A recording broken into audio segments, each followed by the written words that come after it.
What is up, guys, and welcome back to the channel. Guys, we got an interesting one. This was recommended on the Google form, so I had to check this out. David Cross, the guy looked familiar, like I seen him in a movie. I don't know, he looked familiar. I never knew his real name, but I know he's in movies. He's in movies. But this is why America sucks at everything. Hey, I know I'm American. There's some things I'm bad at. There's some things I'm good at. I honestly can't say I suck at everything, but speaking for everybody else, hey, there are maybe some people that are not good at everything. I consider myself pretty talented, you know what I'm saying? Or a fast learner. So if I'm not good at the beginning, if I keep working at it, I can get it, you know what I'm saying? But let's see what David Cross is saying. Let's see what he's saying about the situation. Y'all let me know too, because y'all, it ain't just America. It ain't just America, you know what I'm saying? But hit that subscribe button, send down those recommendations. And let's hear it. Let's see. Gravel Institute.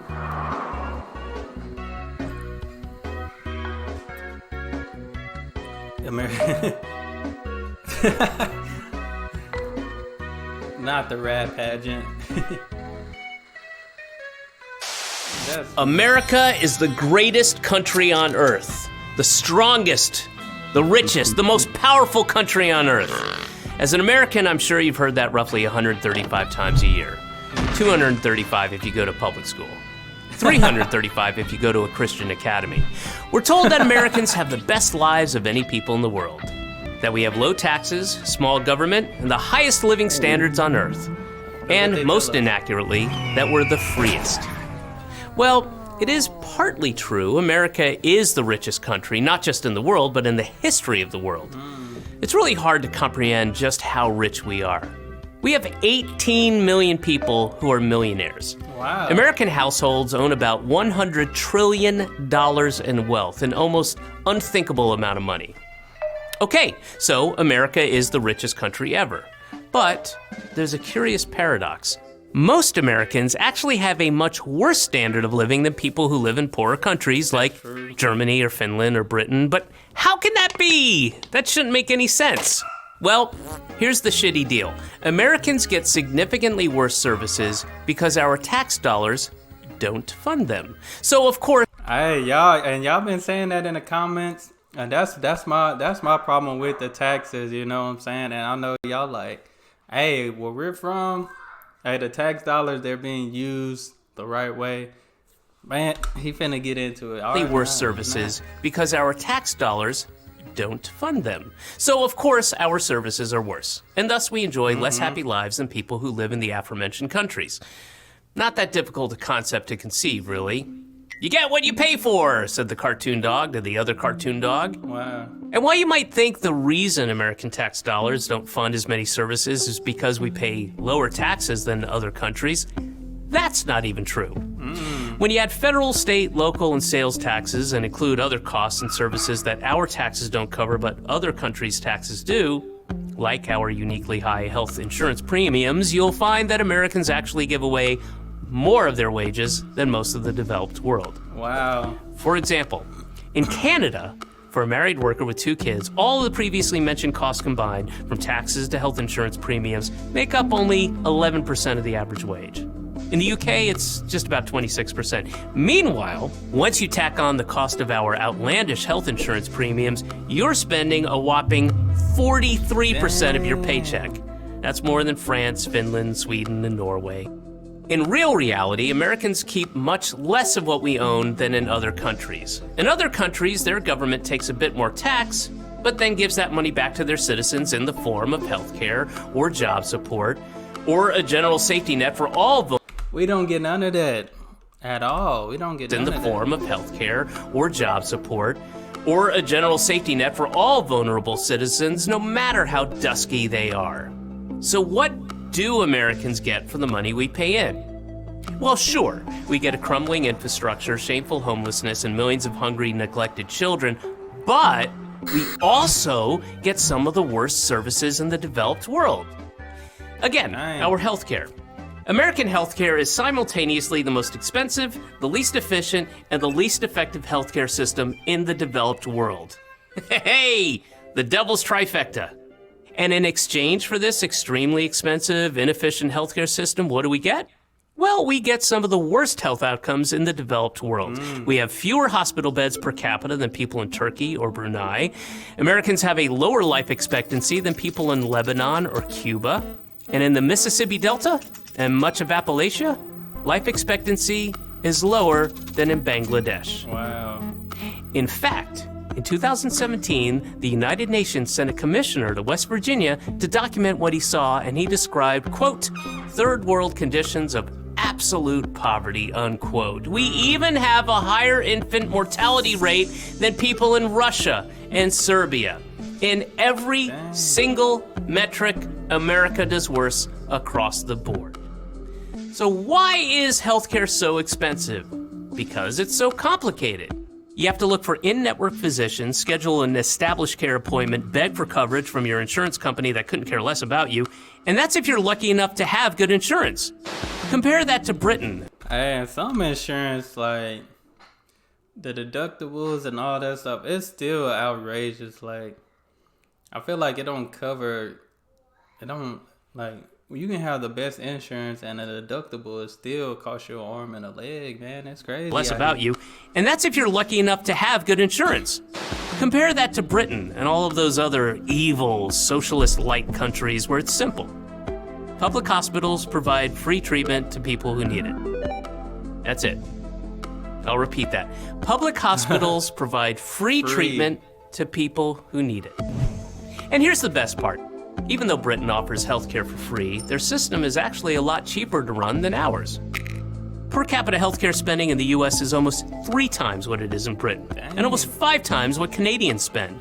In fact, Americans spend the most per person of any country in the world for healthcare.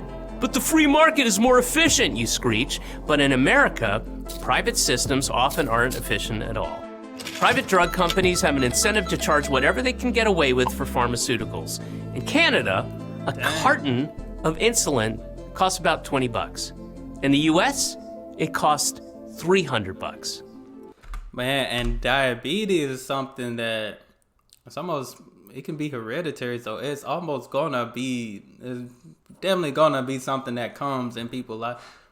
That's a lot of money, because my grandmother is a diabetic, and like, if she didn't have good health insurance that cover everything like that, she probably would have been gone a long time ago, because that's outrageous for $300. About $20. Definitely ain't got that. In the US, That's some it groceries. costs $300.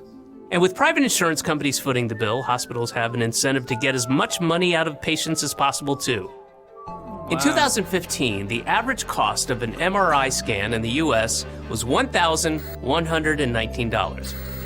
But it was only $215 in Australia. Wow. Spain, about $181. And our healthcare system is so inefficient that we spend over 1/3 of our cost on administration. The United States spends significantly more on administration than we spend on preventative or long-term healthcare. That's just not smart. Okay, we get it. We all know that American healthcare is so much more expensive, you say, but that's the cost of having the freest freedom in God's favorite country. Well, guess what? Medical procedures that are totally free in Britain, like giving birth, cost tens of thousands of dollars in the United States. I mean, you want to talk about the cost of freedom. Sadly, because of these high costs, Freedom is not free at all. I mean, you want to talk about the cost of freedom. Sadly, because of these high costs, Americans often avoid going to the doctor, something almost half the population say they do. With shoddy or non-existent health insurance, Americans will wait until their conditions force them into the emergency room where treatment is far more expensive. Again, not a smart system. Quite often, they end up putting off medical visits and dying. Susan Finley, a 53-year-old Walmart employee in Colorado, got pneumonia and took 1 day off of work beyond what Walmart's policy allows. Crazy. So of course, Walmart's gonna Walmart, which they did by firing her. Without her job, she lost her nominal health care coverage, she struggled to find new work, and after avoiding a visit to the doctor for flu-like symptoms, she was found dead in her apartment. Wow. When Americans do manage to get treated, they frequently can't afford it. And that's the thing. Like, usually I try try to take care of my immune system, do what I need to do to keep my immune system right, good. I usually might catch a cold like once or twice out of the whole year. Just depends. But like, I really don't do hospital because usually I could, remedies and stuff like that. But time I was really forced to go to the hospital. When I played basketball, like, guys, my knees were so bad. Like, I was always in pain. And you can ask my mama, I was always at the hospital because my knees were so bad. But when I stopped playing, my knees got good. But then I tore my Achilles, so I had to get surgery. Then 4 years later, I tore my other Achilles, and I was like, I'm not finna go get surgery this time. I wasn't playing basketball as much. So I was like, you know what? I'm gonna let it heal on its own, cause it could. Guys, my first visit was free. My second visit cost me like $200 just for the doctor to tell me I can put my shoe back on. He could have called me. I wasted $200 just for him to tell me, all right, it looks like it's healing good. You should be able to put your shoe on in a couple of weeks. $200 I didn't have at the time either. I had to save up for that one. But see how crazy that is? Like, you could have called me. That could have saved me $200 if you were just going to tell me that, hey, put your shoe back on in a couple of weeks. This is America, though. Y'all know the song, I'm sure. When Americans do manage to get treated, they frequently can't afford it. Simple, life-saving treatments can cost tens or hundreds of thousands of dollars, and if they don't have really good insurance, they're forced to take on medical debt. Tens of millions of Americans owe medical debt, often into the tens of thousands of dollars. Meanwhile, in a country like Britain or Norway, medical debt is almost unheard of. But hey, that's why GoFundMe is such a critical component of American healthcare. 1 in 3 GoFundMe campaigns is now for medical bills. I'll repeat that. 1 in 3 GoFundMe campaigns is now for medical bills. America is such a strong, powerful, rich, and great country that its citizens have to beg strangers on the internet for money so they can get life-saving treatments that are free in the rest of the developed world. Crazy. But hey, that's just healthcare. Americans get terrible deals wherever you look. Let's take work, for example. Americans work longer hours than people in any other rich country in the world, and that's not because they enjoy sleep deprivation and not seeing their families for days at a time. It's because they don't want to starve, or freeze, or die. See, America has the least generous job support programs, the least generous family benefits, and the least generous unemployment benefits of any wealthy country. It's one of the only countries on Earth that doesn't guarantee paid time off for vacations. It doesn't even help provide paid time off for parents who just had a child. And it's not coincidental that we're also one of the most hostile countries to workers' rights. America has one of the lowest unionization rates in the entire world.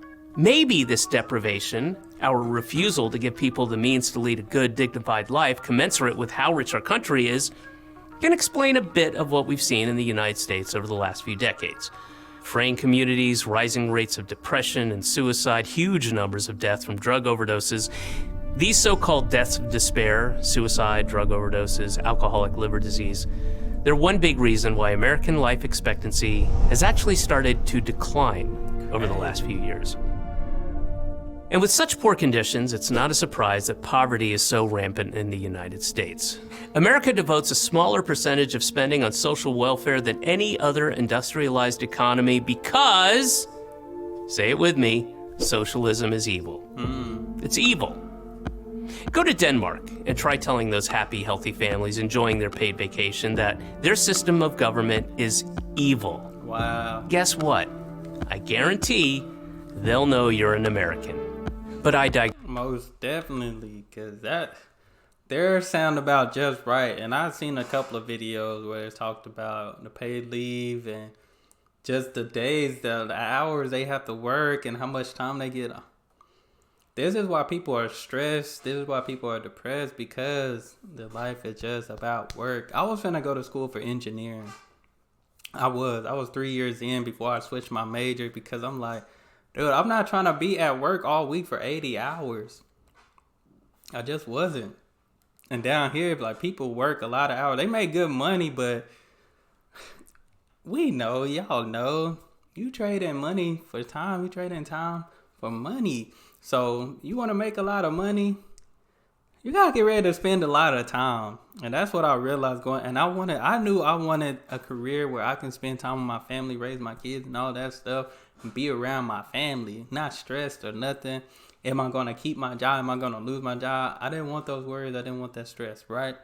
So that's what's crazy to me, because I was going in. I worked at an engineering company my freshman year in college, and guys, when I tell you, those engineers, they were there early that morning for work and late at night, didn't get off, and they were just right back at it again, to the point I talked to one, he even said he lost his family because he was always at work. Like, he said he told his kids, do not choose engineering. And that's just one career. Like, just think about all the other careers that's probably not paying much, but you always at work. That's what you don't want, especially if you're not getting no time for it. Guess what? It's crazy out here. Guarantee they'll know you're an American. But I digress. America also has the highest rate of child poverty of any developed country, and the highest percentage of workers earning significantly less than the national median income. That seems pretty evil to me, especially since such a tiny fraction take as much of your money for themselves and their families as you will let them. All the while, both parties smile and shake hands. Across every single metric, no people accept a worse deal than Americans today. High taxes, high cost of living for next to nothing in return from the government. The most expensive healthcare systems for the worst health outcomes. More money taken from workers for the highest rate of child poverty. We are the richest country in the history of the world, but we have fewer miles of high-speed rail than Uzbekistan. We are the greatest country in the world, yet we have the most people in prison of any country, and the highest incarceration rate as well, and a higher rate of police killings than in Angola and Sudan.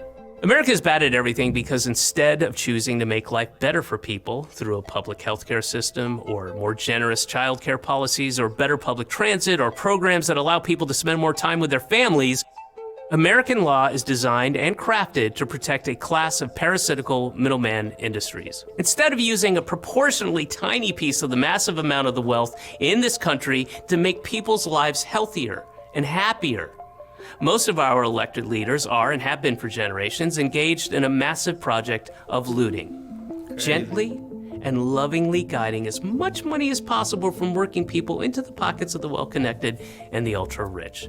Think about that as we start hearing about the inevitable rise in homelessness, poverty, starvation, and sickness that will occur during these coming months and years in the greatest, strongest, richest, most powerful country on the face of the earth. Crazy. I'm David Cross for the Gravel Institute. Gravel. I say gravel. It's gravel. But hey, I do know David Cross. He was in some classic movies, matter of fact, like Scary Movie and all that. Definitely loved his performance in those movies. But speaking straight facts, man, like, I learned a little bit more just from watching this video, because it's just crazy, because you don't think about it, especially if you're doing good and progressive. Sometimes, most times, especially, that's why I said for me, that's why I was like, this is, some of it, some new information, some of it I already knew, but some of them like brought back to my attention type thing, because sometimes when you're doing good, it's easy to forget what else is going on around the world, you know what I'm saying? So that was definitely important, and we forget. But like down here, you want a good career, want a good job, it comes with a price. That's what I believe. And not saying the careers are bad. Like, people, you have the choice to do what you want to do. That's up to you. That's your choice. It's your life. But that was one reason I had to make a career change, because I'm not trying to be taken away from my family, not trying to be taken away to where I'm spending more time at work than at home. Like, that, it shouldn't be. Like, it should be an equal balance with that work life, home life. It should be a balance, you know. That's why I like education, and I wasn't even trying to be a teacher in the beginning.